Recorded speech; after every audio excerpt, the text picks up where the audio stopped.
Mi nombre es Arturo Zapata, soy médico pediatra oncólogo del Neoplásicas y también trabajo en el Instituto de Salud del Niño de Breña. Eh, He sido residente también de la institución entre el 2011 y el 2014 y el día de hoy vamos a conversar un poco sobre el manejo, el enfoque de neutropenia febril. Realmente yo tengo un enfoque más oncológico, ¿no? Entonces, hasta cierto punto mi visión está un poco parcializada porque también hay pacientes no oncológicos que debutan con neutropenia febril, pero más o menos el enfoque y la idea de manejo inicial es bastante similar. Eh, Como pueden ver en la pantalla, es la página de un hospital norteamericano del St. Jude Children's Hospital, que es el top 1 de manejo de cáncer infantil a nivel mundial, en Estados Unidos y a nivel mundial.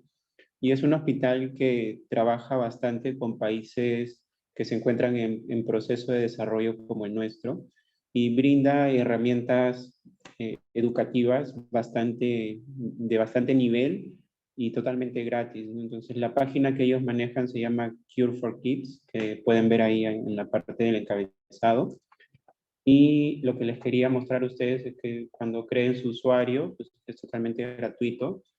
Pueden encontrar aquí en el centro este cuadrito azul que dice Pediatric Hematology Oncology. Es como no sé, es un manual para residentes de pediatría hemato-oncológica que ellos usan para evaluar a sus residentes de manera constante. Y por ahí yo sé que en Breña se ve bastante problemas hematológicos, oncológicos. O sea, ese librito no solamente es de cáncer, es como un manual, como un resumen que lo pueden descargar, ¿no? Es totalmente actualizado. Entonces, cuando puedan, dense una vueltita por la página y pueden encontrar cursos, exposiciones, libros, artículos. Hay foros también donde ustedes pueden hacer consultas o presentar casos si es que en algún momento lo desean. Bien, entonces, ya, vamos con la presentación. También algunas de las diapositivas son de esa página, que en algún momento hice algún curso de neutropenia, infecciones en pacientes oncológicos y las he tomado de ahí con el permiso de los ponentes, ¿no? Bien, bueno, esa diapositiva generalmente la pongo en febrero, es para hacerles acordar o para dejarles presente que el cáncer infantil, así como por ejemplo el cáncer de mama tiene un lazo rosado, ¿no? Por el símbolo del cáncer de mama, el cáncer infantil en general, el símbolo de nosotros es el lazo dorado, ¿no? El dorado porque hace referencia al oro, ¿no? Que es un metal preciado, que para convertirse en este metal preciado, el oro pasa por todo un proceso bastante complejo, ¿no? Y riguroso. Entonces, los niños también durante su tratamiento pasan por un tratamiento bastante pesado y complicado, no solamente ellos y su familia, para al final obtener el control de su enfermedad y posteriormente su curación, ¿no? Así que no olviden febrero, un día después del Día de los Enamorados, el 15 de febrero es el Día Internacional del Cáncer Infantil. Bien, esta primera tabla básicamente muestra la relevancia de conocer sobre cáncer y conocer cuáles son las causas en los pacientes oncológicos pediátricos que contribuyen al fallo o al fracaso del tratamiento, ¿no? Entonces, para que vean que no solamente es importante, entre comillas, la quimioterapia o la cirugía o la radioterapia o el tratamiento biológico. Claro, el tratamiento oncológico es importante, pero en países como el nuestro pueden ver en el lado superior izquierdo, donde está ese cuadrito rojo, causas de fallo al tratamiento. En las primeras, el mayor porcentaje de esa barra que está con colorcitos, pueden ver, en primer lugar, en países en desarrollo, que no hagamos diagnóstico, ¿no? Ya es ampliamente conocido que en el Perú tenemos un problema en el primer nivel de atención, que tenemos un problema en el sistema de referencias, que el sistema de salud es fragmentado y centralizado, más aún en cáncer y más aún en cáncer infantil. Ustedes saben que en provincia prácticamente ningún niño puede recibir tratamiento oncológico y la mayoría llega a nuestra institución en Breña y luego ya son derivados al INEM generalmente o a San Borja, ¿no? En el caso de los pacientes del ministerio. Otras causas de fallo de tratamiento es un diagnóstico incorrecto. En el mismo hospital ustedes lo ven, a veces piensan en lupus, artritis, piensan en infecciones, tuberculosis, Bartonella, qué sé yo, o esas fiebres de origen desconocido, síndromes febriles persistentes que terminan siendo un problema oncológico, ¿no? Y el paciente no es que recién haya llegado al instituto, sino es que ya ha estado estudiado previamente en provincia, en su posta, en el centro de salud, en el hospital del primer nivel, y llega ya al instituto para tener un estudio más amplio y ahí demuestran que es cáncer, ¿no? Y también hemos tenido casos en el mismo instituto de Breña, pacientes con linfomas que han estado en promedio 3 a 4 meses hospitalizados, incluso recibiendo tratamiento para tuberculosis cuando han sido linfomas, ¿no? Entonces, si un instituto también tiene ese porcentaje de fallar en el diagnóstico, básicamente por desconocimiento, puede pasar en cualquier lugar, ¿no? Entonces, eso es lo importante. En primer lugar, que ustedes conozcan que el cáncer sucede en niños, ¿no? No es la primera posibilidad de diagnóstico, pero yo creo que en un instituto ya de referencia sí debería entrar a tallar sobre casos, sobre todo en esos casos atípicos, en esos casos que no cuadran bien, siempre la posibilidad oncológica debería existir, ¿no? No digo que es lo primero que debemos pensar, pero sí debería existir. Entonces, no diagnosticar inadecuadamente, no tratar, porque tú puedes diagnosticar, pero si no tienes las herramientas para brindar un tratamiento, va a fallar obviamente el tratamiento. Por ejemplo, en el mismo instituto no podemos ofrecer tratamiento oncológico. Esperemos que en el mediano plazo podamos lograrlo. Ya estamos en algunos casos poniendo quimioterapia con apoyo de neoplásticas. Y en la misma institución se pone quimioterapia en algunos problemas no oncológicos, ¿no? Entonces esperemos que en algún momento ya podamos ampliar esa oferta de servicios, ¿no? El abandono, países como nosotros, en el Perú calculamos que el 20% de nuestros pacientes, cuando llegan al neoplásicas y ya tienen un diagnóstico, el 20% de ellos va a abandonar en algún momento el tratamiento, ¿no? Y finalmente a lo que va esta charla es la muerte tóxica, ¿no? La muerte por toxicidad, la muerte por infección. Entonces, tan importante como el diagnóstico, el tratamiento, el seguimiento, es el soporte. Y es por eso que realmente cuando tenemos reuniones con la dirección del instituto, siempre recalcamos y resaltamos eso, ¿no? Que si bien es cierto, la cultura de oncología pediátrica en la institución todavía está en crecimiento, el resto de servicios, me refiero al soporte, sí existe y solamente falta entrenarlo un poco, ¿no? Me refiero a servicios de apoyo como banco de sangre, unidad de intensivos pediátricos, infectología, antibióticos, todas esas cositas son importantes para acompañar al tratamiento y evitar que el paciente muera por una toxicidad, ¿no? En este caso, las infecciones. En el mundo ya no se perdona que un niño, por ejemplo, con leucemia, que esté en la primera parte de su tratamiento que se llama inducción, que es bastante intensa, donde el paciente está neutropénico por lo menos 4 semanas, muera por infección, ¿no?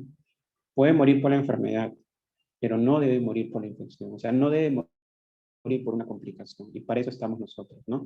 Y hoy en día, con este tema de la pandemia y la demora de las referencias, en Breña tenemos pacientes con leucemia cada vez con casos más complejos, más complicados, mayor cantidad de leucocitos, 50.000, 60.000, 100.000 leucocitos. Hace un mes hemos tenido una niña de 2 meses, un niño de 2 meses con casi 600.000 leucocitos en la emergencia. Y el paciente queda con corticoides al inicio hasta estabilizarlo y poder referirlo, y en algunos casos tarda la referencia hasta 3 semanas, hasta 4 semanas tenemos casos, por el tema de que no, otras instituciones como el Neoplásicas y San Borja tampoco tienen la suficiente capacidad de camas para poder recibir a los pacientes, ni bien son diagnosticados, ¿no? Entonces, la posibilidad de morir en Breña también existe, ¿no? Entonces, es importante conocer.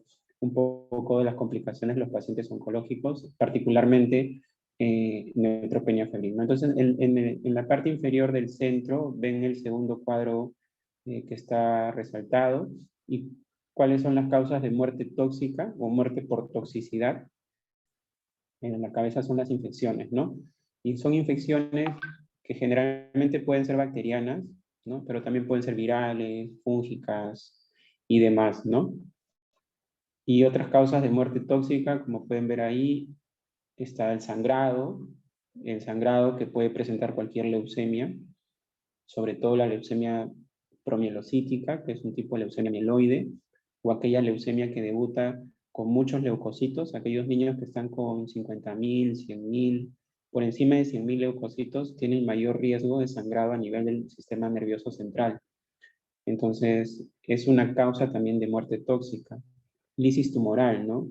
Aquellos pacientes que vienen con muchos leucocitos o aquellos pacientes que no tienen muchos leucocitos, pero tienen gran enfermedad extramedular, ¿no? Entendamos enfermedad extramedular, compromiso de ganglios, compromiso de mediastino, infiltración de hígado, vaso, ¿no? A veces el niño no tiene muchos leucocitos, pero tiene mucho ganglio, mucho hígado, mucho vaso, entonces con un poquito de corticoide o hidratación, ese niño también tiene riesgo de lisis tumoral, ¿no? Y la misma quimioterapia, ¿no? No solamente se trata de poner la quimioterapia por programarla como una receta, sino también importa la experiencia que tenga uno para programar quimioterapia y conocer el daño que puede producir la misma, ¿no? Entonces, no se trata solo de poner el medicamento, sino de conocer las posibles complicaciones que puede causar el medicamento, ¿no? Por ejemplo, ahora en Breña ya casi es una rutina para nosotros, desde hace un año y medio que hemos ingresado, que se realice el estudio de citometría de la médula o de sangre periférica para confirmar el tipo de leucemia y inmediatamente empezar los corticoides, ¿no? Entonces ya más o menos esa es la lógica de las leucemias en Breña, ¿no? Hacer la médula, confirmar el diagnóstico y empezar los corticoides para tratar de apagar un poco la enfermedad para que pueda ir al otro hospital porque sabemos que no va a llegar en el corto plazo, ¿no?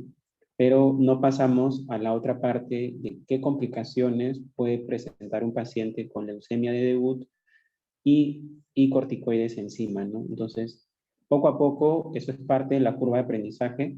Tenemos que entender que cuando ya empiezas corticoides, ya estás asumiendo el riesgo de que el paciente puede tener lisis tumoral, de que el paciente puede tener episodios de hiperglicemia que hemos visto que requieren manejo con insulina, ¿no? Que puede tener episodios de hipertensión que requieren manejo también médico y demás, ¿no? Bueno, entonces, entrando ya al tema, la definición de neutropenia febril, hay varias definiciones, yo traigo solamente dos.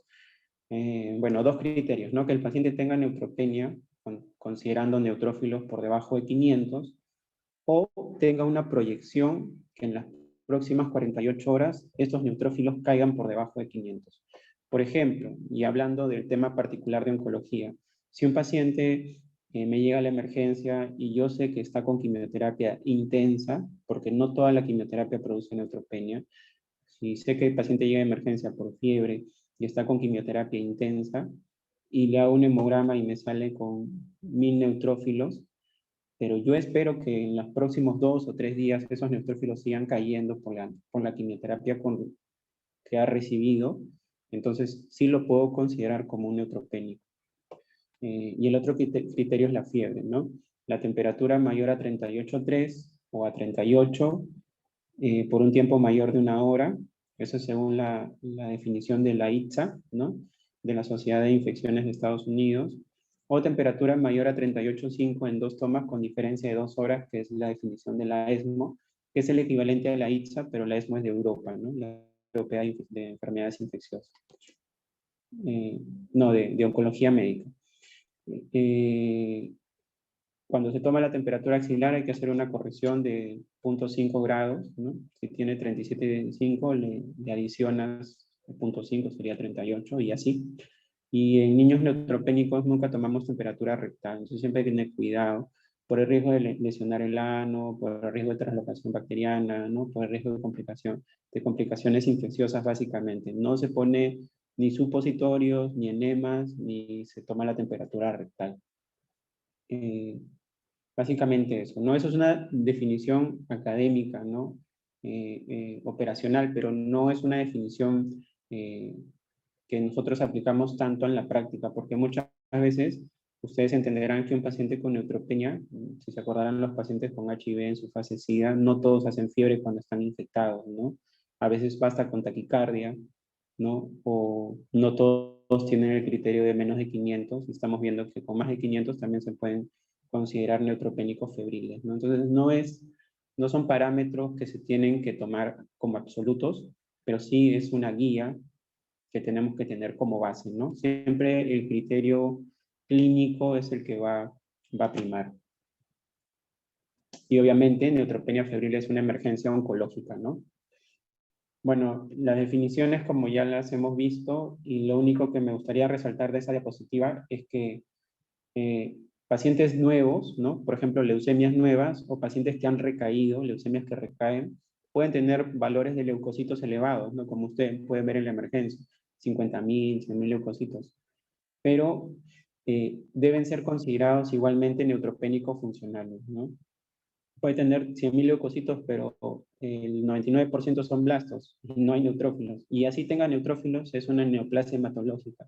Entonces, que esos soldaditos no están funcionando. Entonces, tienen que ser considerados como neutropénicos funcionales, ¿no? Entonces, como le decía, no todo paciente va a cumplir el criterio de menos de 500. Pueden pasar pacientes con muchos leucocitos y también son neutropénicos, ¿no? Y los neutrófilos siempre van a incluir a los cementados y a las bandas, pero no a los monocitos, ¿ya? Eso también es un dato que tienen que tomar en cuenta cuando evalúen su fórmula diferencial. Bueno, los grados de recomendación, cuando lean toda guía, ¿no? Tienen que ver los niveles de evidencia y grado de recomendación. Generalmente hasta el 1C es más o menos aceptable.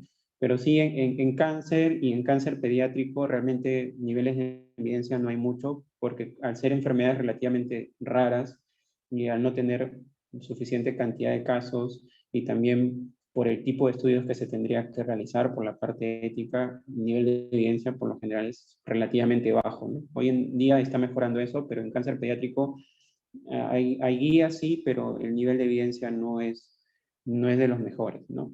Por ejemplo, aquí hay un caso, que es un caso simplemente educativo, ¿no? Hay una paciente, mujer de 8 años, que le diagnostican leucemia linfoblástica aguda, como tal cual llega al hospital, ¿no? La hospitalizan para empezar la primera parte del tratamiento que se llama inducción, ¿no? Durante la inducción, en una leucemia linfoblástica, el niño recibe aproximadamente un mes de corticoides todos los días y recibe 10 quimioterapias que producen neutropenia profunda, ¿no? El niño a partir de la primera o segunda semana entra en neutropenia profunda por unas 3 semanas más y queda en riesgo, ¿no? Entonces, al día 15 de ese tratamiento, de estar hospitalizado, esta paciente presenta fiebre, ¿no? 38.9, y le realizan un hemograma y encuentran neutrófilos en cero, ¿no? Entonces, la primera pregunta, y quizás podrían participar por el chat, es, ¿qué es lo que harían con un paciente, ¿no? Que ya tiene un diagnóstico oncológico hematológico y ustedes lo llaman por fiebre en su ronda, en su guardia, en su turno? ¿Qué es lo primero que ordenarían? Me refiero a exámenes auxiliares en un paciente con neutropenia febril, ¿no? Porque es lo que están sospechando en este caso. No sé si se pueden dar unos segundos para participar en el chat y los voy leyendo sin miedo nomás. Pongan nada más lo que pedirían, damos un par de segundos y vamos leyendo.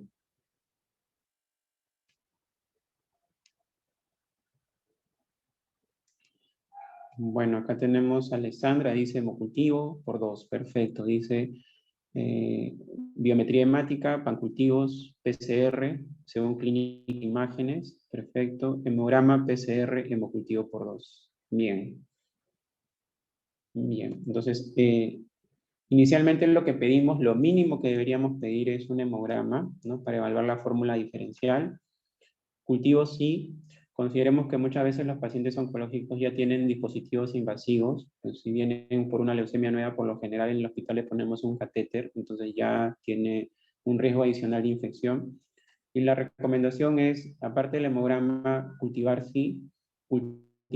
idealmente todos los lúmenes que tenga ese catéter y siempre adicionar un cultivo por sangre periférica, porque es la única manera de que uno pueda diferenciar si es una bacteremia real, ¿no? Que el paciente va a hacer una sepsis, o es una infección eterna. No hay otra manera. Si toman los cultivos por el catéter, todos los cultivos por el catéter y sale positivo, es un poco difícil diferenciar que es infección del catéter o sea una bacteremia, ¿no? Y también va a jugar un rol importante el tiempo de crecimiento del cultivo, ¿no? Como pueden leer ahí también, pedir un examen de orina o un urocultivo de rutina no ayuda mucho en estos casos. ¿Y por qué no ayuda mucho en estos casos? Porque realmente la cobertura que uno va a proponer es bastante amplia. Entonces, no va a marcar mucho la diferencia el pedir un examen de orina o no. Y esto es en la parte teórica, pero en la parte práctica usualmente sí pedimos un examen de orina si es que tiene síntomas, ¿no? Pedir una placa de tórax también no está totalmente demostrado que sea una indicación de primera intención. Básicamente la recomendación es pedir una placa de tórax si tiene síntomas. Es que realmente la placa de tórax, la sensibilidad y la especificidad en pacientes oncológicos febriles y neutropenia es bastante baja. Realmente nosotros vamos por pedir una tomografía, pero no de inicio, ¿no? Generalmente la placa lo que nos va a poder ayudar es a corroborar una neumonía, pero que si es que ya estás poniendo una cobertura amplia, no variaría mucho el manejo inicial, o descartar, por ejemplo, que tenga un derrame, que tenga una masa en el mediastino, ¿no? O una neumonía intersticial, que por ahí podría cambiarte un poco la terapéutica, pero de inicio una placa de tórax tampoco es la primera indicación, ¿no? Obviamente, todo esto son sugerencias, va a depender de lo que uno encuentre, pero del saque, por lo menos un hemograma, cultivos, si es que hay síntomas, pedirle una placa de tórax, ¿no? Y un examen de orina, y con cultivo de orina, solo si tuviera síntomas, ¿no? Más o menos ese es el manejo inicial. Entonces, de todo lo que pueden ver ahí en la presentación del caso, esa es la misma diapositiva. Es una niña de 8 años, es una niña con leucemia linfoblástica aguda, es una niña que está en su primer mes de tratamiento, o sea, está recibiendo una quimioterapia bastante intensa, está con 0 neutrófilos, está con fiebre. ¿Cuáles de esos factores a ustedes les importaría para tomar una decisión? A ustedes la edad cambia la decisión, el tipo de leucemia cambia la decisión, que esté hospitalizada con quimioterapia intensa cambia la decisión. ¿Qué es lo que para ustedes tiene impacto en la decisión del paciente? A ver si participan en el chat, al menos un par.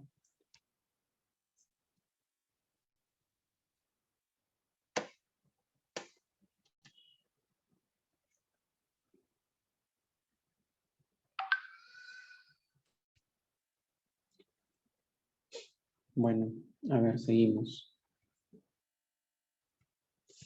Bien, entonces, cuando nosotros enfrentamos a un paciente con neutropenia febril, tenemos que fijarnos en algunos puntos, ¿no?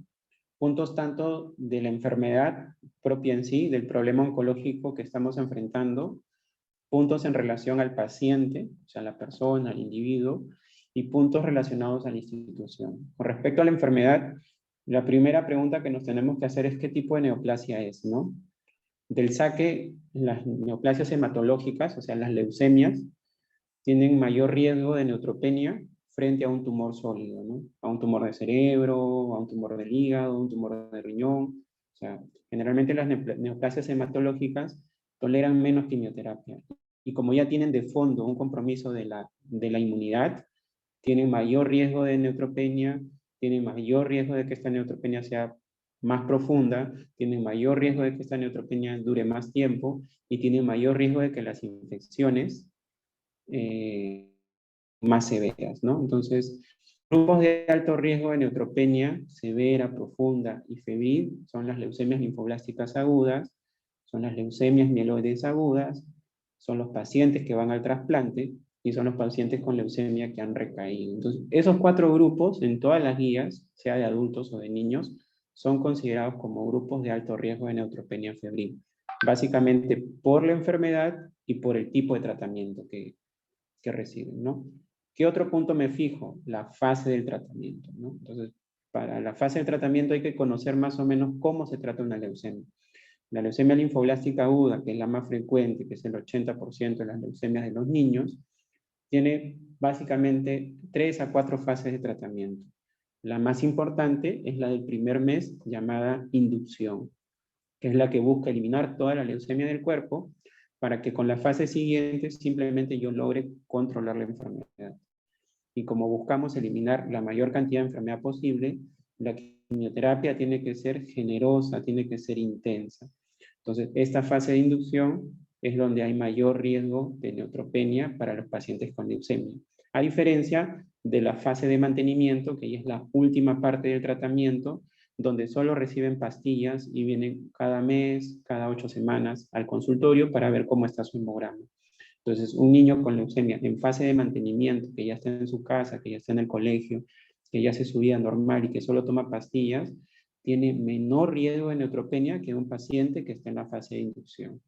Entonces, nos ayuda a diferenciar en qué fase del tratamiento está, porque cuando viene a la emergencia, pues, le pedimos al paciente su tarjeta de quimioterapia y nos fijamos, está en la intensificación, está en la consolidación, está en la inducción, está en el mantenimiento, y eso nos ayuda más o menos a intuir la complejidad del caso, ¿no? Entonces, no solamente el tipo de enfermedad o el tipo de leucemia o el tipo de cáncer, sino también en qué fase del tratamiento está. Y lo otro, me importa saber qué tipo de quimioterapia ha recibido. Como les mencioné, no todas las quimioterapias producen neutropenia, no todas las quimioterapias son mielotóxicas, entonces también me importa qué tipo de quimioterapia ha recibido. Y la otra pregunta que me tengo que hacer es, ¿cuándo ha sido la última quimioterapia que ha recibido? Porque no es lo mismo que yo le haya puesto una bomba, le haya puesto un cañón de quimioterapia ayer y hoy día venga a la emergencia por fiebre. La quimioterapia habitualmente no produce neutropenia tan rápido, a diferencia de que yo ya le he puesto una quimioterapia bastante intensa, el paciente venga una semana o 10 días después de haber recibido el tratamiento. Entonces, si yo puse la quimioterapia ayer y viene por fiebre, probablemente no esté neutropenia. Si yo puse la quimioterapia hace una semana, hace 10 días y viene por fiebre, probablemente sí esté neutropénico. Y como pueden ver ahí, el nadir, o sea, el punto más intenso, más bajo de neutropenia ocurre más o menos hacia la segunda semana. Entonces, eso es algo también que le decimos siempre a los familiares que estén pendientes de los momentos en los que ha recibido el quimioterapia y el momento en el que se presenta la fiebre. Los datos del paciente, importantísimo, el estado general. Como les he mencionado, no siempre van a ser fiebre. Probablemente a veces solamente encuentran al paciente decaído, un poco pálido y taquicárdico. No se olviden que la taquicardia es un signo buen predictor de infección severa. Y no hay que esperar que el paciente esté hipotenso. La taquicardia sola ya es un marcador pronóstico. Y hay una escala que nosotros usamos en el Neoplásica, que es una escala que se ha adaptado de hospitales de Estados Unidos, que se llama EVAT, que es una escala visual de atención, de alerta temprana, de signos clínicos del paciente oncológico que pudiera tener mayor riesgo de necesidad de UCI. Entonces, esa escala también la podrían aplicar en cualquier otra institución solamente adaptando y no necesita muchas cosas, y la vamos a ver en un rato. Básicamente incluye la frecuencia respiratoria, la frecuencia cardíaca, la presión arterial, el estado del sensorio y la preocupación de la madre y el personal, ¿no? Y en función a cada uno de esos parámetros se da un valor y lo dividen como si fuera un semáforo: EVAT verde, paciente estable; EVAT amarillo, paciente que requiere evaluación del médico; y EVAT rojo, tiene que tener evaluación por UCI sí o sí. Básicamente el EVAT nos ayuda para decidir eso. Obviamente el criterio clínico siempre va a primar, pero miren cómo las escalas hoy en día también incluyen la percepción de la familia, o sea, de la madre, del cuidador, y la percepción del personal, ¿no? Si la enfermera está preocupada, si la le dan un puntaje también ahí, ¿no? ¿Por qué? Porque en teoría son las personas que están más cerca del paciente y están en mayor contacto con el paciente durante el día, ¿no? Mientras que los médicos por lo general pasamos la ronda, pasamos la visita y no tenemos esa continuidad como lo tiene la enfermera o el cuidador. Si el paciente tiene dispositivos invasivos, si tiene catéter, tiene catéter POR, o tiene alguna sonda urinaria, o una sonda vesical. ¿Qué antibióticos ha recibido previamente? Porque no se olviden que pacientes oncológicos, en algunos de los casos, reciben antibióticos como profilaxis. Y eso también en el tiempo puede fomentar cierto grado de resistencia y cierto tipo de infecciones.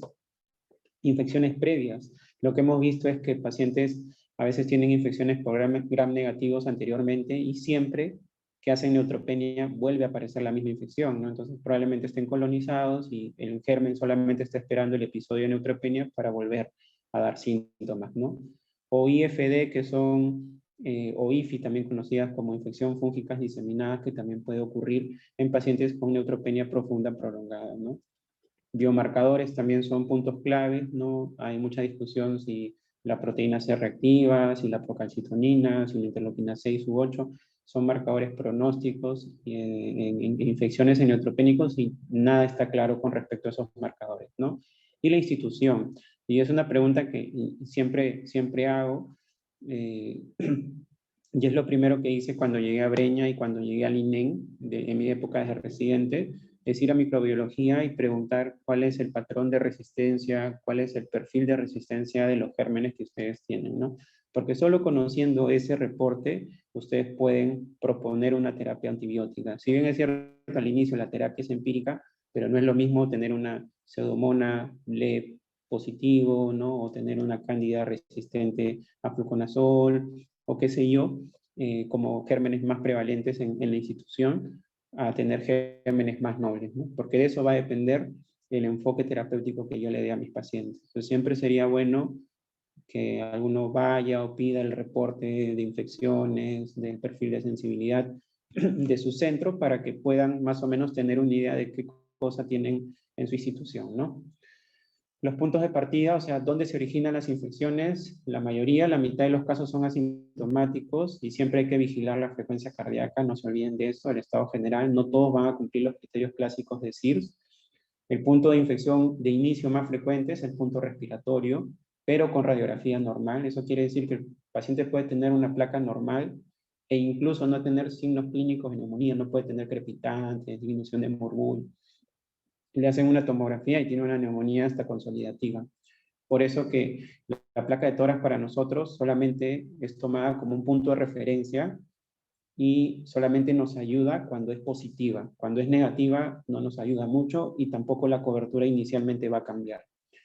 Las mucosas, no se olviden que la quimioterapia de un paciente con leucemia o con tratamiento oncológico intenso también se puede dañar y es una barrera importante para controlar la traslocación de gérmenes. Y hay estudios que relacionan el grado de lesión de la mucosa, por ejemplo, de la mucosa oral-mucositis, con el grado de neutropenia. Entonces, cuando yo veo a un niño con leucemia, que yo le he puesto una quimioterapia intensa y que viene a los 10 días a mi emergencia con fiebre y veo la mucosa inflamada o esfacelada, ya solamente viendo la mucosa, yo ya tengo mucha sospecha de que ese paciente esté neutropénico. Pero cuando hay daño de mucosa, cuando hay mucositis, cuando hay proctitis, cuando hay inflamación de mucosas después de quimioterapia, lo más probable es que ese paciente ya esté neutropénico, ¿no? Positivos invasivos que ya conversamos. Básicamente, para que no se olviden que generalmente los progenitores, las células que tenemos funcionalmente en la sangre, tanto los glóbulos rojos, las plaquetas y toda la serie blanca, vienen de un progenitor común, ¿no? Un stem cell que está viviendo en la fábrica que es la médula ósea. Entonces esta fábrica tiene a sus células pluripotenciales que se dividen en un progenitor mieloide que nos va a dar el origen a la serie plaquetaria, a la serie eritroide y a la serie granulocítica, y tiene un progenitor linfoide que básicamente divide a los linfocitos B, T y NK. Entonces, dependiendo del tipo de leucemia que tenga, también va a haber un compromiso muy particular de la inmunidad. Por ejemplo, las leucemias mieloides, al tener comprometida la serie granulocítica, tienen riesgo mayor de tener infecciones por hongo, mientras que las leucemias linfoblásticas tienen un riesgo mayor de tener infecciones por bacterias. Bueno, eso es también académico, porque tanto uno como el otro pueden compartir el tipo de infección, pero más o menos siempre nos ayuda saber un poco la fisiopatología o la fisiología de la enfermedad para conocer a qué me voy a exponer, ¿no? Por ejemplo, las leucemias mieloides sí reciben una profilaxis para hongos, a diferencia de las leucemias linfoblásticas que no reciben una profilaxis para hongos. Y una de las justificaciones es qué serie está comprometida en cada una de esas enfermedades, ¿no? Bueno, eso es una data del neoplásicas y básicamente es para mostrar que de nuestras leucemias que recibimos, más o menos el 60% son leucemias de alto o muy alto riesgo. Entonces, si yo tengo 60% de leucemias linfoblásticas agudas de alto y muy alto riesgo, quiere decir que el 60% de mis pacientes van a recibir quimioterapias de alta intensidad, que el 60% de mis pacientes van a tener mayor riesgo de neutropenia, que el 60% de mis pacientes van a tener mayor riesgo de mortalidad por infección. Entonces, conocer los datos también importa para prever, predecir y tomar decisiones. Y aquí tenemos la mortalidad. La mortalidad en inducción, como les mencioné, las leucemias linfoblásticas agudas reciben su primer mes hospitalizados, llamado inducción, donde reciben 10 quimioterapias, 28 días de corticoide y el paciente está neutropénico todas esas 4 semanas. Habitualmente, los protocolos internacionales de tratamiento de leucemia pediátrica esperan, predicen que menos del 1% de sus pacientes va a morir durante la inducción. O sea, la mortalidad de inducción estándar es alrededor del 1 al 2%. En el INEN, haciendo estos cálculos entre estos años, encontramos que alrededor del 5% de nuestros pacientes mueren en inducción hasta el año 2016. Entonces nosotros tenemos casi, duplicamos o triplicamos la probabilidad de muerte durante inducción, lo cual para nosotros es algo que también nos ha llamado la atención. Este análisis recién se realizó el año pasado y está próximo a publicarse, y también nos va a ayudar a tomar algunas medidas para controlar y reducir esta tasa de mortalidad en inducción, ¿no? Entonces, por eso es importante los datos, por eso es importante conocer la realidad, por eso es importante saber, por ejemplo, cuántas leucemias ven ustedes al mes, cómo vienen sus pacientes, cuánto demora la referencia, qué complicaciones han tenido, cuántas de sus leucemias han muerto, para que ustedes puedan tomar, y por qué han muerto, para que ustedes puedan tomar medidas para mejorar la calidad de atención que brindan a sus pacientes, ¿no? Entonces, ¿por qué muere un niño con leucemia durante el primer mes de inducción? Básicamente muere o por una infección, o sea, por una complicación infecciosa, o muere por la misma enfermedad. Entonces, nosotros tenemos que tratar de disminuir esta tasa de infección. Es básicamente para que conozcan un poco el EVAT. El EVAT es una escala de valoración de alerta temprana y que básicamente divide al paciente en 3 grupos, de verde, amarillo y rojo, y en función al score, al puntaje, valora la necesidad de solo continuar con su manejo, de llamar al pediatra de turno para que lo evalúe en el caso de los EVAT amarillo y se tome alguna conducta mayor, tomar exámenes, pedir una placa, pedir una tomografía, rotar antibióticos, y el EVAT rojo ya está clasificado como alto riesgo de necesidad de UCI y tiene que ser evaluado por el intensivista, ¿no? Entonces, en el INEN, esto se ha convertido en un proyecto de mejora continua que ha sido premiado. Yo no lidero esta estrategia, la lidera una colega también de Neoplásicas, pero es una estrategia que ya está siendo instaurada en varios países latinoamericanos y el INEN la ha adoptado como institucional. Eso quiere decir que todo paciente, por ejemplo, que nosotros identifiquemos a cualquier hora del día que sea un EVAT rojo, tiene que ser evaluado por el intensivista. Y el intensivista no debería decir que no puedo, que no voy a ir, que no tiene criterios de intubación, porque también muchas veces los intensivistas de adultos tienen este concepto que la evaluación de ellos solamente es para intubar y no es así. Entonces, bueno, es una idea que quizás alguno de ustedes la pueda proponer también en su institución o en Breña o cuando salgan y estén trabajando en otro lugar, ¿no? Y hablando un poco de biomarcadores, conocemos a la proteína C reactiva, la procalcitonina, y hoy en día también disponemos, no en el INEM, pero sí en la parte privada de interleuquina 6, interleuquina 8, pero realmente no hay mucho mucha información y no hay mucha evidencia. Esta es una revisión sistemática donde compararon estos 3 biomarcadores para detectar pronóstico adverso en pacientes oncológicos con neutropenia febril. Y podríamos decir básicamente que todos podrían ayudar, ninguno es superior al otro, y la procalcitonina sí discretamente tiene un valor de sensibilidad y especificidad más estables, ¿no? Entendiendo por sensibilidad la posibilidad de detectar a los enfermos, o sea, a los infectados, y la especificidad en la posibilidad de detectar a los no infectados, a los sanos, ¿no? Entonces, por ejemplo, si una procalcitonina me sale menos de 0,5, el 73% de esos pacientes no tienen infección, supuestamente, ¿no? Pero hay un casi 27% que sí la podría tener. Entonces, nos puede ayudar y generalmente los biomarcadores ayudan no tanto para tomar una decisión a corto plazo porque no salen tan rápido. En el INEN la proteína C reactiva sale en un par de horas y no vas a esperar un par de horas para poner antibióticos, pero sí ayuda en la tendencia. Si yo tengo una PCR en 30 y mañana tengo una PCR en 200 y de ahí en 300, ya estando con antibióticos y al quinto día baja a 50, o sea, esa curva hace ver, aparte de la clínica obviamente, hace ver que mi terapia antibiótica también está siendo efectiva, ¿no?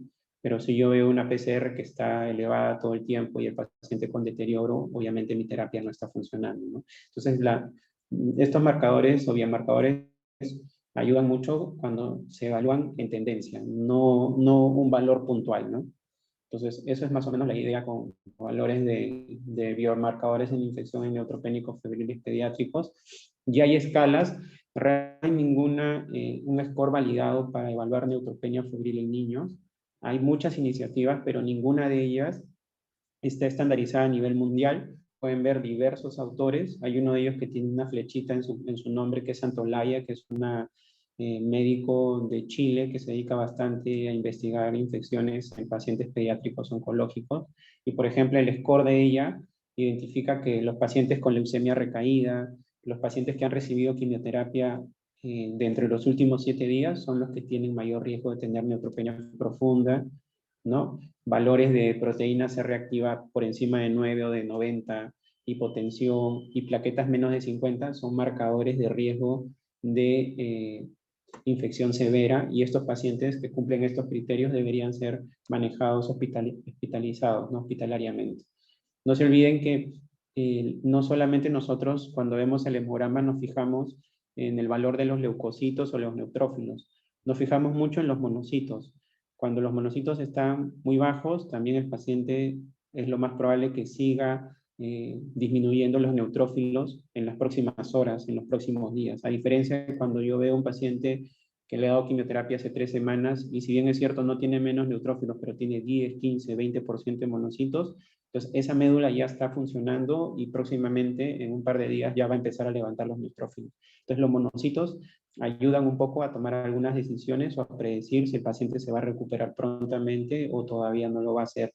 Y lo otro son las plaquetas. Las plaquetas cuando están demasiado bajas, menos de 30, menos de 20.000, en un paciente que ha recibido quimioterapia hace 10 días, también nos hace pensar que el paciente todavía no se va a recuperar y el paciente puede estar en el otro escenario de tener 600 neutrófilos, pero 80.000, 90.000 plaquetas en ascenso. Eso también ya nos hace pensar que el paciente ya se va a recuperar. Entonces, hay algunos otros parámetros del hemograma que nos puede ayudar, ¿no? Complementariamente a predecir sobre qué situación estamos, ¿no? Entonces, en este caso en particular de esta niña de 8 años, lo más importante es el tipo de enfermedad, que es la leucemia, la fase de tratamiento, que es la inducción, que es intensa, el día 15 de tratamiento, o sea, está en plena bajada de neutrófilos, está con fiebre, está con neutropenia profunda, y esto es básicamente lo que le mencioné del primer mes de tratamiento, que se llama inducción, y básicamente para que vean que reciben prednisona a 60 miligramos por metro cuadrado, o el equivalente de dexametasona, por 28 días. Entonces, todo ese tiempo también los corticoides van a contribuir al compromiso de la inmunidad, y reciben otros 3 medicamentos que son vincristina, daunomicina y asparaginasa, pero ese no es el motivo de la charla, pero simplemente decirles que la daunomicina, que también está ahí señalada como DNR, daunomicina, una antraciclina que produce neutropenia profunda. Entonces, tiene una droga adicional que también va a contribuir al estado de neutropenia durante el primer mes de tratamiento, ¿no? Y una de las últimas preguntas es, en este caso, ¿qué tratamiento o qué antibiótico empezarían ustedes? No sé si un par de ustedes podrían animarse a escribir, ya para ir avanzando. ¿Qué antibiótico inician de manera empírica en un paciente que tiene neutropenia con fiebre? Cuando ustedes lo reciben en la emergencia o cuando lo tienen hospitalizado. Porque en Breña inician antibióticos, yo he visto algunos casos. Ponen cefepime, ponen Cefta, ponen Cefta. Ya, entonces avanzamos.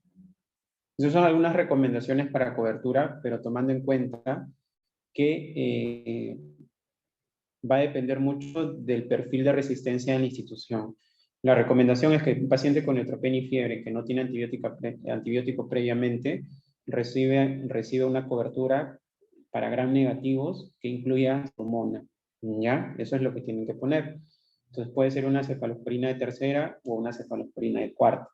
No se olviden que las cefalosporinas, conforme van avanzando en su generación, pierden la cobertura para gram positivos y mejoran su cobertura para gram negativos. ¿Ya? Entonces, ceftazidima, si es que la pseudomonas de tu hospital es sensible a la ceftazidima, en teoría estarías cubierto, o cefepime, que es la recomendación puntual que se hacen en las guías internacionales. ¿Ya?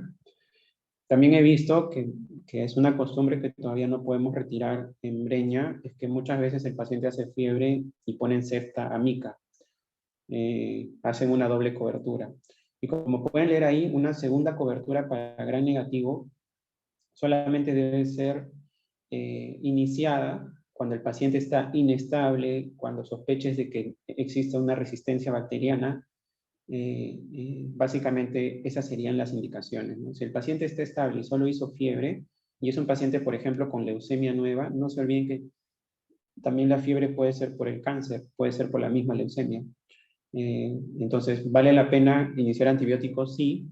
¿Vale la pena doble cobertura antibiótica? Yo lo pensaría, ¿no? Habría que evaluar el escenario, ¿ya?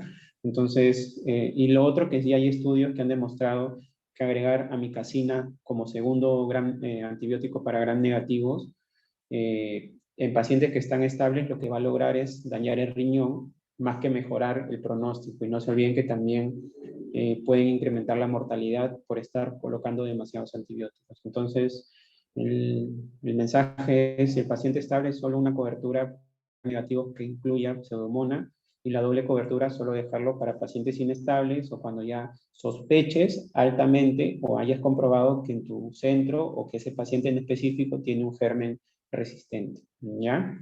Tener cuidado. ¿Cuándo usar vancomicina? También estas son algunas recomendaciones, pero básicamente usamos vancomicina, como ustedes saben, del Survival Sepsis, de la campaña de sobrevivientes de sepsis, cuando hay inestabilidad, o sea, el paciente te llega chocado o se choca en piso y está neutropénico, o sea, doble cobertura con un aminoglicósido, ¿ya? Y con un glicopéptido también. Entonces, inestabilidad hemodinámica, hipotensión, sospecha de infección de catéter, ¿no? O que tenga un gram positivo identificado, o que tenga antecedentes de haber sido colonizado por un MARSA, o que tenga una neumonía, por ejemplo, bilateral documentada por una placa, que tenga una infección de piel, ¿no? Que tenga una mucositis severa. Entonces, básicamente esas son las indicaciones de iniciar vancomicina. Nosotros también en el neoplásicas a veces abusamos de vancomicina, pero tratamos de a veces poner paño frío y solo limitarla a algunas indicaciones, ¿no?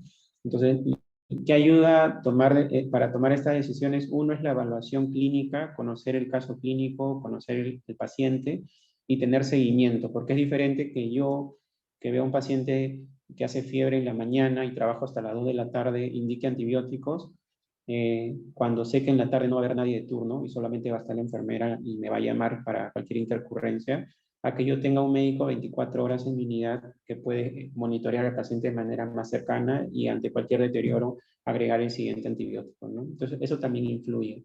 No debería, pero también influye. Entonces, hay algunos datos que siempre hay que tratar de rescatar de cada paciente para poder elegir mejor el antibiótico, ¿no? No se olviden que el paciente con cáncer que presenta fiebre es un potencialmente infectado. La fiebre puede ser tumoral, pero no es lo primero que debemos pensar, así que la cobertura es mandatoria. No se olviden lo mismo que ocurre en niños que no tienen cáncer, que el antibiótico temprano incrementa la sobrevida, disminuye la mortalidad, tiene que ser colocado dentro de la primera hora, que es la hora de oro, es la hora dorada. Y en algunos casos, no importa que no hayan tomado cultivos, ustedes tienen que poner los antibióticos. Y eso también nos pasa en el neoplásicas, en la emergencia, en piso. Indicamos los antibióticos porque se indican y si el laboratorio o la enfermera no los puede tomar en ese momento, pasan la primera dosis la primera hora, no después.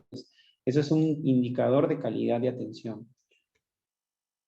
Y esta gráfica, la de la izquierda, para que se den cuenta cómo en las horas, ¿no? Miren, hacia las 6 horas de haber hecho fiebre en un paciente infectado, ya hay alrededor de 4.000 organismos por mililitro y recién presenta fiebre. Eso quiere decir que cuando el paciente hace fiebre, si realmente la hace, ya hay más de 6 horas de infección. O sea, ni siquiera tú le pones la primera hora, pero en teoría ya pasaron 6 cuando hace fiebre, entre comillas. Ya cuando está con signos clínicos de sepsis, ya han pasado 8 horas y tiene alrededor de 65.000 bacterias o organismos por mililitros. Cuando ya está chocado, ya pasaron 10 horas y hay 1.000.000. Y ya cuando llegan a las 12 horas, probablemente el paciente neutropénico esté muerto. Y eso nos pasa, no muchas veces, pero nos ha pasado que hay pacientes que viven en provincia y tiene fiebre y el papá no le llama la atención, solamente le da el Panadol, tarda en llegar un día al hospital y llegan muertos. O el paciente tiene 2 episodios de diarrea sin fiebre y llegan chocados. El paciente con neutropenia y tratamiento oncológico es un paciente muy delicado. Generalmente yo les menciono que tienen que pensar que a pesar de que son grandes, que tienen 5, 10, 12 años, los tienen que ver como si fueran unos neonatos. Tienen que tener el mismo cuidado que tienen con un neonato. Cuando ustedes tienen un paciente oncológico hospitalizado, así sea una sala común, tienen que hacer todo lo posible para que ese paciente esté en una situación de aislamiento. Entonces, no hay que tocarlos a cada rato, hay que evaluar bien la boca, el potito, las zonas que pueden estar infectadas, hay que lavarse las manos, hay que mantener una distancia. Entonces, siempre tengan cuidado porque el paciente puede estar estable, no tener mucha clínica y a las 2 o 3 horas morir o estar chocado. El paciente no tiene respuesta inflamatoria para dar mucha sintomatología. Y al otro lado pueden ver el tipo de gérmenes que nosotros vemos y que seguramente ustedes también ven, ¿no? Acinetobacter baumannii multiresistente, ya el meropenio en muchos casos no es la cobertura para este tipo de gérmenes, ¿no? Y eso también es un trabajito que presentaron en un congreso en Argentina, donde pueden ver que, por ejemplo, en la parte superior está el Senyut, que es un hospital de referencia, y ponen cuánto tiempo el paciente espera en la admisión de Senyut. En la admisión de Senyut tienen un hospicio, una casa como un albergue que está al frente del hospital. Entonces, si el paciente hace fiebre, solo baja y la enfermera hace que cruce la pista y ya está en la emergencia. Entonces, no espera nada para la admisión. Desde que llega a la admisión y le ponen el primer antibiótico, en la mayoría de casos, el 90% de sus pacientes en la primera hora. Entonces, no esperan nada. Mientras que, por ejemplo, en El Salvador, desde que el papá identifica la fiebre hasta que decide llevarlo, hasta llegar a la emergencia del hospital, al promedio 12 horas. Y desde que llega al hospital, la enfermera le hace el triaje o el residente le hace el triaje, indican el antibiótico y le colocan el antibiótico, pueden pasar hasta 4 horas. Y en Filipinas, por ejemplo, el tiempo de espera para antibióticos es menor a la hora, ¿no? Entonces, son países con diferentes realidades y países incluso con pocos recursos que también tienen realidades diferentes, ¿no? Todo es cuestión de ordenarnos y sensibilizarnos, ¿no? Y ese es un trabajo muy interesante que también estamos tratando de realizar en el Neoplásticas. Y si alguno de ustedes en algún momento tiene intenciones de investigación, hay ideas muy sencillas que se pueden aplicar y pueden aplicar para sus tesis y qué sé yo. Pero ustedes, no solamente en cáncer, o sea, sus pacientes que vienen con neumonía, con diarrea, en algún momento se han preguntado cuánto tiempo tardan para decidir desde que hace fiebre o que lo ve mal hasta llegar al hospital, a Breña, y cuánto tiempo tarda en Breña si no quieren estudiar lo que pasa afuera, desde que ustedes lo evalúan, o sea, desde que el vigilante le abre la puerta pasa por ustedes en el triaje por el R3, hasta que le ponen una vía y le ponen antibiótico, ¿cuánto tiempo pasa? Entonces, eso es importante. Esos tiempos, a veces nosotros no los contabilizamos. Y también pasa en piso. En piso, en el neoplásicas, alguna vez nos ha pasado que un niño ha hecho fiebre, la enfermera no lo ha reportado y ha pasado todo el turno desde la noche sin antibiótico. Es un caso excepcional, pero ha pasado y no debería. Y yo estoy seguro que en todos los hospitales pasa, ¿no? Entonces, cuando los llaman a una guardia, a un paciente en piso y hace fiebre, tomen en cuenta eso. La primera hora es la más importante. Porque cuando un paciente oncológico ya hizo fiebre, como han visto en esa tablita, por lo menos ya pasaron 6 horas de que empezó la infección. Entonces no es la primera hora, ¿ya? Bueno, entonces también se habla mucho de un medicamento que es el factor estimulante de granulocitos, conocido, el más común es el Neupogen, el Fibastrin, y hay diferentes.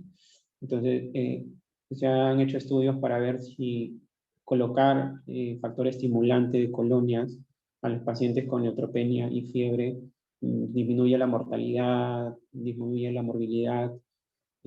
¿Cuál es el impacto? Y aunque nosotros lo usamos en pacientes con tumores sólidos, generalmente no lo usamos en leucemias, lo usamos solamente en los pacientes con leucemias cuando realmente están delicados, pero no usamos como rutina. Pero se ha visto en revisiones que realmente el usar el factor estimulante no, no reduce la mortalidad, ni la mortalidad relacionada a la infección, como pueden ver ahí, el intervalo de confianza incluye la unidad, pero sí mejora el tiempo de recuperación. O sea, el paciente, cuando uno le pone esta vacunita, que es el factor estimulante de colonias, generalmente se recupera más rápido de la neutropenia, pero no tiene un impacto en la sobrevida, ¿no? De todas maneras, nosotros en la práctica sí colocamos factor estimulante de colonias en los pacientes con tumores sólidos, pero en las leucemias, sobre todo en las mieloides, tratamos de no usarlo mucho, porque también hay algunos estudios que no son contundentes que mencionan que usar factor estimulante de colonias en pacientes con leucemias mieloides de debut podrían incrementar el riesgo de recaída, ¿no? Porque también estimulan a los blastos que están enfermos, ¿no? Entonces, tenemos ese reparo y sí lo usamos cuando el paciente esté delicado, ¿no? Si el paciente ha entrado a la UCI, está neutropénico profundo, ya le has puesto todo, ya no tienes que pensar mucho en evidencia y le pones el Fibastrin porque ya es una medida que podría ayudar, ¿no? Pero no de rutina. Finalmente, no se olviden que la fiebre y la neutropenia son emergencias oncológicas, ¿no? Todo paciente con neutropenia o potencial neutropenia debe ser tratado como neutropénico febril hasta que se demuestre lo contrario. Por ejemplo, si viene la emergencia del INEN y yo sospecho neutropenia, claro, le pido el hemograma, le pido el cultivo, pero le pongo en indicación el antibiótico. Le ponemos su vía, le ponemos antibiótico, le toman sus análisis, sus cultivos y espero. Y ya después el hemograma puede salir incluso hasta normal, pero yo me quedo tranquilo con mi primera dosis de antibiótico. Y a veces es una medida excesiva, pero no es lo frecuente. Generalmente sí atinamos porque primero se evalúa al paciente, pero toda esa evaluación clínica, evaluación de la enfermedad, del perfil de resistencia y de la decisión no tiene que tomar más de 1 hora. Entonces ya las enfermeras más o menos se han aplicado a esa manera de trabajar y nos están apoyando. Cobertura inicial es una monoterapia para gram negativos que incluye pseudomonas, dentro de ellos efepime o puede ser ceftazidima, o también nosotros usamos en el neoplásicas piperacilina tazobactam porque nos va muy bien y porque nuestra pseudomona es resistente a cefta, ¿ya? Usamos una cobertura adicional, por ejemplo, amicacina si el paciente está inestable, vancomicina si el paciente está inestable, está séptico o tiene algún dispositivo invasivo. No se olviden que las guías solo son referenciales y que el manejo antimicrobiano tiene que ser también ofrecido en función al perfil de sensibilidad. Así que quizás alguno de ustedes esta semana, sobre todo los que están infectos, puede preguntar, hablar con el doctor Candela o ir a microbiología y pedir el reporte del perfil de sensibilidad de sus gérmenes, ¿no? Algunos escenarios adicionales, y esto también ya es la última parte, cuando un paciente está con neutropenia febril y tiene una base oncológica, si pasaron 72 horas y el paciente está estable, también podemos pensar en desescalar la cobertura, ¿no? Como también lo hacen en pacientes no oncológicos, con neumonía o con otras infecciones, ¿no? Si pasaron 72 horas y está con fiebre y todavía está estable, yo podría mantener mi cobertura, pero si ya hay deterioro en las 72, 96 horas o persiste fiebre, ya tendría que ampliar la cobertura y pensar en tomar imágenes. ¿Por qué? Porque se asume que después de 3 días, con una cobertura amplia, ya si es una infección bacteriana, yo ya la debo haber controlado. Y si no es una infección, y si es una infección bacteriana severa, en 72 horas el paciente ya estaría en la UCI. Entonces, si ya pasaron 72 horas y yo estoy con antibióticos amplios, pero el paciente se está deteriorando lentamente y sigue con fiebre, ya tengo que pensar es que es o un germen atípico, o es un germen resistente, o no es una bacteria, probablemente puede ser un hongo, ¿no? O puede ser una neumocitis también. Entonces tengo que hacer una tomografía, ¿no? Pensando más en infecciones atípicas, en infecciones fúngicas. Entonces, lo que hacemos son tomografías. Tomografía del tórax y del abdomen. Para algunos, tomografía del tórax y ecografía del abdomen.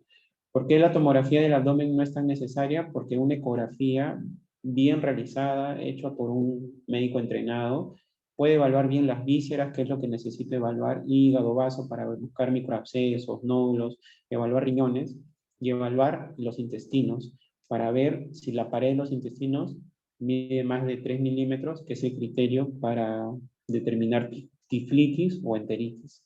Y una tomografía del pecho, del tórax, sí, para ver micronódulos, árbol en brote, ¿no? Patrón intersticial, que son ya de gérmenes generalmente fúngicos o atípicos, ¿no? Tomografía de senos paranasales, sí, pero en pacientes más grandecitos, mayores de 3 años, ¿no? Que ya tienen ya mayor desarrollo de los senos paranasales, porque también pueden hacer sinusitis, mastoiditis, y también pueden meterse ahí hongos, ¿no? ¿Qué hongos se meten qué hongos infectan a los pacientes oncológicos pediátricos? La cabeza es cándida, no se olviden que cándida hace candidiasis, candidemia, ¿no? En sangre, y también hace candidiasis visceral, hígado, vaso.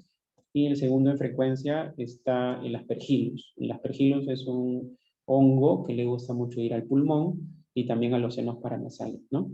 Entonces son los dos más frecuentes. Por ejemplo, ese es un caso de nosotros, ¿no? Un paciente de 5 años con leucemia e ilusión, que ustedes le hacen una placa aparentemente normal y le hacen la tomografía y tiene ahí su neumonía. En este caso, en la placa de la derecha, en la tomografía, pueden ver ahí un nódulo, no se ve muy bien, pero ahí donde está el cursor hay un nódulo. Y ese es un paciente con leucemia mieloide que tiene esas alteraciones genéticas. Por eso es importante el cariotipo, el panel molecular que hacemos. Incluso debutó con infiltración de la columna, pueden ver ahí a nivel más o menos de T4, T8, tiene cloromas, que son las masas que forman las leucemias mieloides, y durante el tratamiento hace fiebre y pueden ver ahí, ¿no? Un nódulo periférico, que a pesar del tratamiento antibacteriano no había mejorado, ¿no? Le hicieron cirugía de este nódulo como estaba periférico y le hicieron una cuña en el pulmón y salió aspergillus. Y aquí también ya más claro, ¿no? Hay pseudonódulos, árbol en brote, partición intersticial, parches, ¿no? Más para hongo. Algunas de las conclusiones, los niños con cáncer en tratamiento son potencialmente neutropénicos, así que siempre tratarlos como neutropénicos, por más que tengan valores normales de leucocitos. Los antibióticos, sea el antibiótico que ustedes decidan dentro de la primera hora, la hora dorada, la hora de oro, ¿ya? Conocer el patrón de resistencia a la institución para que puedas ofrecer un antibiótico más dirigido, ¿no? Más apropiado. Y el soporte, los antibióticos, las transfusiones, la UCI, son igual de importantes, o sea, en la balanza son los que dan el equilibrio, son igual de importantes que el tratamiento oncológico. Ya no queremos ver esto siempre lo pongo para que no se olviden, y ustedes también ven problemas así, linfomas, Ewing, retinoblastomas avanzados, ya no queremos eso. Y eso es lo que yo había preparado para ustedes. No sé si alguno tiene alguna pregunta, algún comentario, por favor, quedo atento. Gracias.